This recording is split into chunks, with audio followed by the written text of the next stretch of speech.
तो we are doing accounting standard number 9 जिसका नाम है रेवेन्यू रिकॉग्निशन। ठीक है, AS9 रेवेन्यू रिकॉग्निशन। रेवेन्यू का मतलब देखते हैं बच्चों, रेवेन्यू का मतलब होता है आपके पास इनकम का आना। और याद रखना, इनकम नॉर्मली रेवेन्यू का मतलब होता है एक साथ पैसों का आना।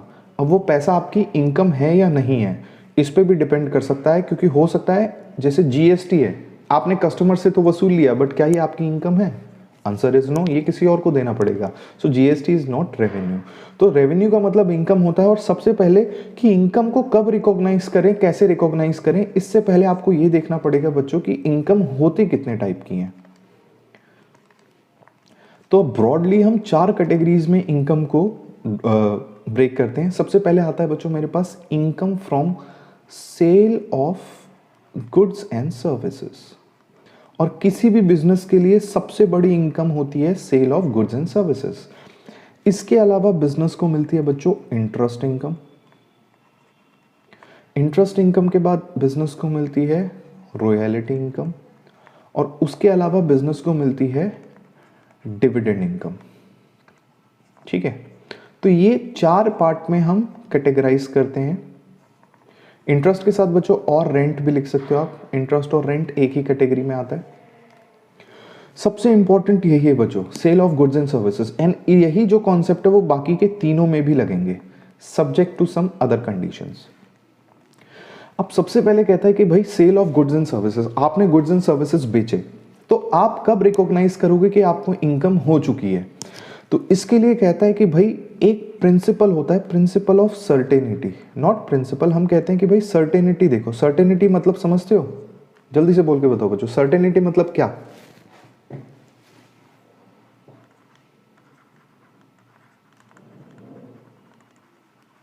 सर्टेनिटी का मतलब हो गया कंफर्मिटी, कि हाँ भाई मुझे पता है कि ऐसा होगा ही होगा, या मुझे पता है कि ये चीज है। तो ये कहता है बच्चों sales of goods and services में 3 चीजों का सर्टेन होना बहुत जरूरी है। अगर तीनों चीजें सर्टेन है, मतलब तीनों चीजें आपको पता है, तो दैट मीन्स आप सेल्स रिकॉग्नाइज कर सकते हो। तो सबसे पहली क्या चीज है बच्चों सेल्स पता होने के लिए? सबसे पहले आपको ये पता होना चाहिए कि अमाउंट ऑफ सेल क्या है, कितने रुपए में आपने बेचा। दूसरा, हु इज द बायर, आपने किसको बेचा। और तीसरा, सर्टेनिटी ऑफ कलेक्शन, आपको पता है कि भाई पैसा किसी भी हाल में मिल ही जाएगा। जैसे आप बच्चों कभी भी किसी को बेचते हैं या सेल्स होती है, तो सेल्स में आपको पता है जब इनवॉइस बनती है तो इनवॉइस में लिखा होता है बायर का नाम इतना है, इतने रुपीस का है। और नॉर्मली तो जब कैश पेमेंट या कार्ड पेमेंट या डिजिटल पेमेंट होती है तो ऑन द स्पॉट पेमेंट हो जाती है। अगर नहीं होती तो हमें पता है क्रेडिट पे मिस्टर एक्स को करी, वाई को करी, ये लोग पैसे दे देंगे। तो मुझे पता है एक्स और वाई को करिए और पैसे दे देंगे, तो सर्टेन है कि भाई पैसे मिल ही जाएंगे और मैं इसे एज सेल रिकॉग्नाइज करूंगा।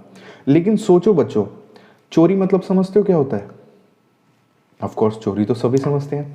अगर सामान की चोरी हुई है तो क्या अमाउंट ऑफ सेल आप बता सकते हो कितना है? Answer is no. क्या बायर पता है कौन है? क्योंकि चोरी हुई है तो बच्चों बायर का नहीं पता। और चोरी हुई है तो क्या सर्टेनिटी ऑफ कलेक्शन का भी होगा? Of course not. दूसरा होता है बच्चों, एक होता है चोरी होना या डाका डालना, और एक होता है लूटना। लूटना मतलब ये है कि मैं सब्जी लेने के लिए निकला और लोगों ने लूट लिया मुझे। अब चोरी और लूट में इतना ही फर्क होता है कि चोरी में आपको नहीं पता किसने सामान लिया है, लूट में आपको पता है कि किसने सामान लिया है। और लूट के भी अगर किसी ने आपसे सामान लिया है तो क्या आप उससे वापस जाके पैसे ले सकते हैं? सोचो कि उसने गन पॉइंट पे आपसे आपका सामान ले लिया, अब वापस आप जाते हो और आप कहोगे कि भाई साहब आपने गन पॉइंट में जो सामान लिया था ना उसकी सेल वैल्यू हो गई है 20 रुपये और आप उसके बाहर हो और आप मेरे को 20 रुपये दे दो, तो क्या वो आपको इस तरीके से पैसे दे देगा? तो भाई लूट मचाने वाले लोग इस तरीके से पैसे नहीं देते। तो याद रखना है बच्चों, इनकम किसी भी टाइप की हो, आपको ये तीनों चीज़ों की सर्टेनिटी देखनी है, जिसमें से सबसे ज़्यादा इंपॉर्टेंट सर्टेनिटी किसकी है? Certainty of collection. ठीक है, चलिए आगे बढ़ते हैं। नेक्स्ट आता है इंटरेस्ट और रेंट। इंटरेस्ट और रेंट में भी यही है कि भैया कितने का रेंट है, किससे लेना, और ये बाकी आपको पता है भाई, चाहे इंटरेस्ट हो या रेंट हो, ये ना बच्चों आपका टाइम के प्रोपोर्शनेट हम इसको देखते हैं कि कितना अमाउंट होगा टाइम प्रोपोर्शन में। जैसे आपको पता है कि रेंट 6 महीने का है अगर रेंट 6 महीने ही दिया है तो आप एनुअल रेंट को हाफ कर देते थे। अगर आपको वो एडजस्टमेंट्स या तो जितने महीने का भी रेंट होता था हम सिर्फ उतने महीने का ही वसूलते थे। तो भाई सिंपल सी बात है, अगर ये एसेट मैंने आपको कोई भी एसेट अपना 10 महीनों के लिए दिया है तो रेंट कितना लूंगा, मैं 10 महीनों का लूंगा, तो मेरी रेवेन्यू तो सिर्फ 10 महीने का ही रेंट होगी। तो 10 महीने के हिसाब से टाइम प्रोपोर्शन में मैं अपना रेंट रिकॉग्नाइज कर लूंगा। बात करते हैं रॉयल्टी की। तो रॉयल्टी तो बच्चों आगे हम चैप्टर में पढ़ेंगे, वहां इस बात का हम और डिटेल में जिक्र करेंगे, डिस्कशन करेंगे। तो रॉयल्टी के केस में होता है बच्चों टर्म्स ऑफ एग्रीमेंट।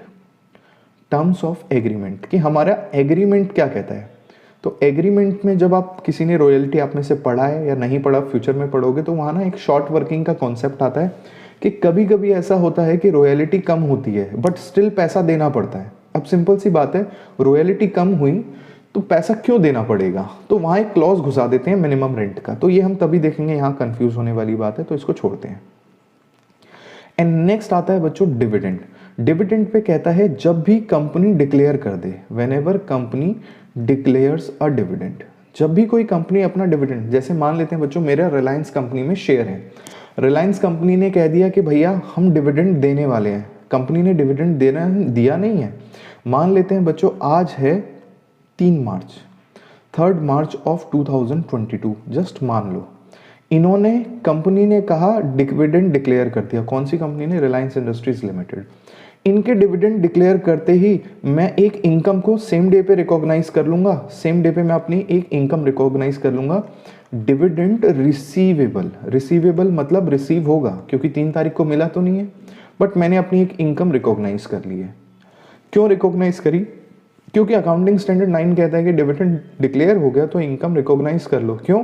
क्योंकि कंपनीज एक्ट के हिसाब से डिविडेंड डिक्लेयर होने के with in 30 days any how company को तो डिविडेंड देना ही पड़ेगा, और नहीं दी तो उन पे पेनल्टी लगेगी। अब डिविडेंड देना ही पड़ेगा का क्या मतलब है कि डिविडेंड आपको मिल जाएगा, सर्टेनिटी है कि भाई मिलेगा ही मिलेगा।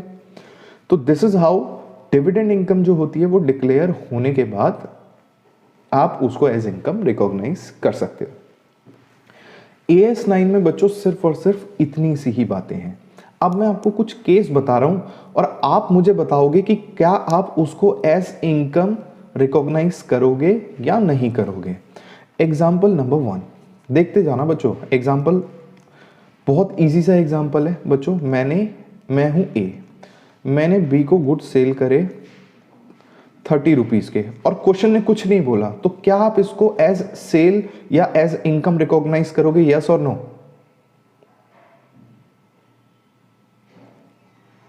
Is it a sale? वैसे तो लिखा ही है मैंने सेल, तो क्या आप इनकम रिकॉग्नाइज करोगे? बिल्कुल। अगर कुछ नहीं बोला तो हम मान लेंगे कि भैया मेरे को अमाउंट का सेल पता ही है, सेल हो ही रखी है, बायर का भी पता ही है और दे ही देगा, अगर क्वेश्चन ने कंडीशन नहीं लगाई। एग्जाम्पल नंबर 2, ये बच्चों 1 जनवरी 2022 की बात है। आपने सेल करी, ठीक है, आपने ढेर सारे ABCDEFGH, आप सेल क्या कर रहे थे बच्चों? आप व्हीट, आटा जो होता है ना, आप आटा सेल कर रहे थे। तो आपने 1 जनवरी को ना इन सबको सेल करी, अलग अलग अमाउंट की सेल करी। फिर बाद में ना, आज जैसे 28 ऑफ जैन है, आपने सोचा कि भाई मुझे ना व्हीट का प्राइस बढ़ा देना चाहिए, और आपने व्हीट का प्राइस बढ़ा भी दिया, आपने व्हीट का प्राइस इंक्रीज कर दिया, लेकिन आपने एक बिलबोर्ड चिपका दिया अपने पास। किसके लिए? कस्टमर के लिए एक नोटिस चिपका दिया। कस्टमर से बोला कि ये जो मैंने व्हीट प्राइसेस बढ़ाए हैं ना, ये रेट्रोस्पेक्टिव इफेक्ट से बढ़ाए हैं। रेट्रोस्पेक्टिव इफेक्ट, रेट्रोस्पेक्टिव इफेक्ट मतलब होता है बच्चों पास्ट से उसके इफेक्ट लेना, और रेट्रोस्पेक्टिव इफेक्ट में ले लिया कि जिसने मेरे से 1 जनवरी 2022 से आज तक व्हीट खरीदा है ना, तो पुरानी परचेसेस पे भी आप मुझे पैसे लाके देंगे। सोचो ABC जो 1 तारीख को 1 जनवरी को इसकी दुकान में आए थे, अब इसने कह दिया कि मैं कस्टमर से पैसे लूंगा जिन्होंने पहले ही मेरे से गुड्स ले लिए, और पैसे अब लूंगा। आपको लगता है कस्टमर इसे स्पेशली पैसे देने आएंगे, यस और नो? आपको लगता है?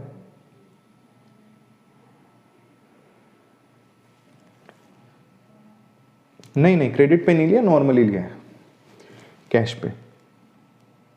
पैसे दे दिए ना, पैसे दे के गए हैं, और इसने बाद में कहा कि 10-10 रुपए बढ़ गए, तो क्या इसको कोई 10 रुपए देने आएगा ऐसे केस में? अगर ये आज ही कहते कि भाई 10 रुपए बढ़ा दिए, तो फ्यूचर में अब जो भी खरीदेगा ऑफकोर्स वो 10 रुपए ज्यादा देगा। लेकिन इसने कहा था कि भाई मैंने तो 1000 केजी बेचा था एंड पर केजी मैं 10 रुपए पड़ा रहा हूं, तो मेरे पास 10,000 रुपए की इनकम आनी चाहिए। और इस गधे ने अपने पास 10,000 की इनकम रिकॉग्नाइज कर ली। तो क्या इसने AS लाइन के हिसाब से सही ट्रीटमेंट दी? तो आंसर इज नो, क्योंकि पहली चीज, इससे किस किस ने सामान खरीदा शायद इसे पता ना हो, और पता हो भी कि भाई ABC ने खरीदा है, ठीक है, पहली बात क्लियर है, अमाउंट ऑफ सेल पता है। क्या इसे बायर पता है? हाँ भाई, बायर भी पता है। बट क्या बायर लोग वापस आके पैसे देंगे? क्या कोई इतना अच्छा होता है आज के टाइम पे? सो आंसर इज नो, कि भैया इसे कोई पैसा नहीं देगा वापस आके। तो यहां सर्टेनिटी ऑफ कलेक्शन नहीं है, ठीक है।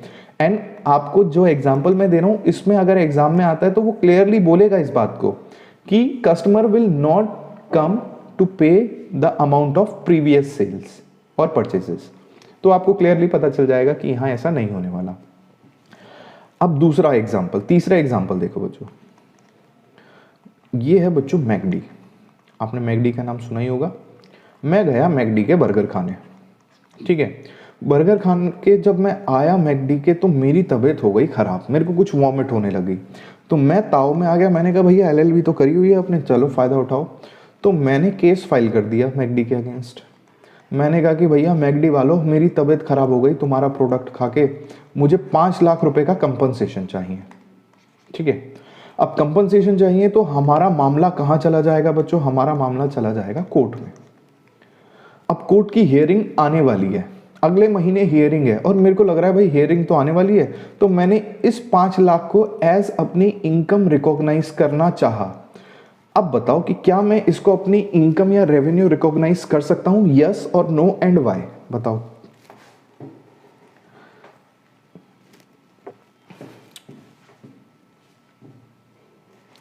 एग्जैक्टली तो एकदम क्लियर सी बात है कि भाई केस चल रहा है, एंड भाई इंडिया है, इंडिया में यही केस कम से कम 15 से 25 साल तो चलेगा ही चलेगा। अब 15 से 25 साल बाद हो सकता है रिजल्ट फेवर में ना आए, तो मैं कैसे अभी से इनकम रिकॉग्नाइज कर लूं?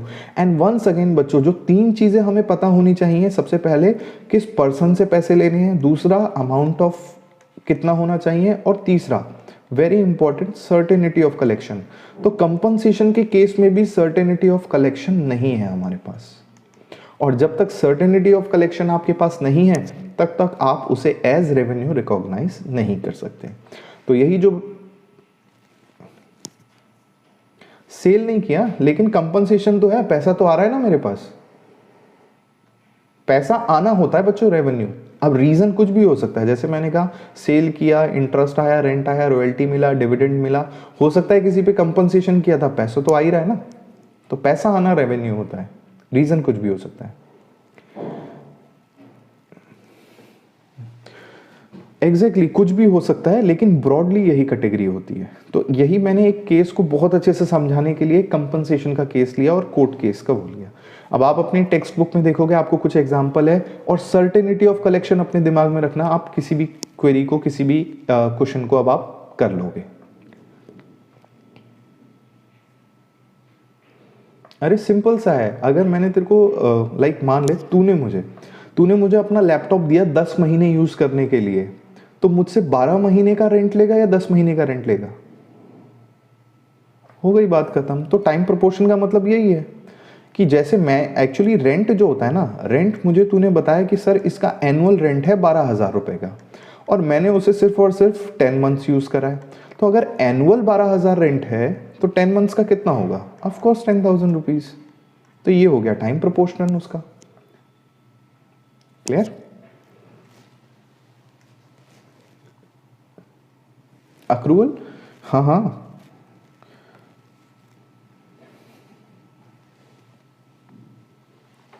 बिल्कुल बिल्कुल, अक्रूवल एकदम अलग है, वो हर जगह लगता है और लगता ही रहेगा। और एक्चुअल में ना अक्रूवल जो कॉन्सेप्ट है ना, अक्रूवल कॉन्सेप्ट कहता है कि भैया record the transaction irrespective of payment and receipt. तो वो हर एक आइटम के लिए कहता है, चाहे एसेट हो, लायबिलिटी हो, इनकम हो या फिर एक्सपेंस हो। तो एक्रूवल का वो हिस्सा जो इनकम को रिकॉर्ड करता है, उसी हिस्से को बोलते हैं हम रेवेन्यू रिकॉग्निशन। तो घूम फिर के आप एक्रूवल का ही एक हिस्सा कर रहे हो रेवेन्यू रिकॉग्निशन, ठीक है।